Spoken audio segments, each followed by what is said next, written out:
Let's take a quick look at the cash flow forecaster screen in GP. To access the screen, we go to Inquiry, Financial, Cash Flow Calendar. This screen is going to show me all the detail and the summary of my cash flow projected out based on information that's in the system.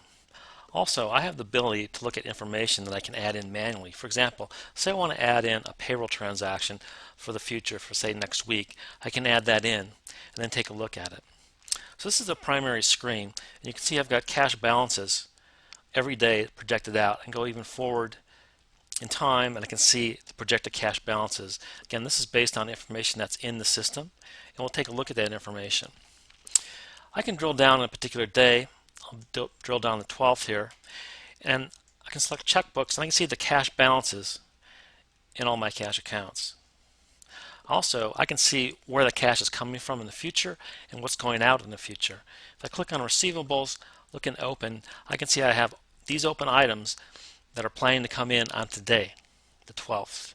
I can also look at payables. I can see that I have a number of scheduled payments going out today.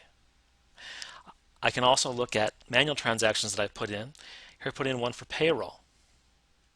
So if I go back, look at my summary screen here, this screen is summarizing the cash balances based on data within the system.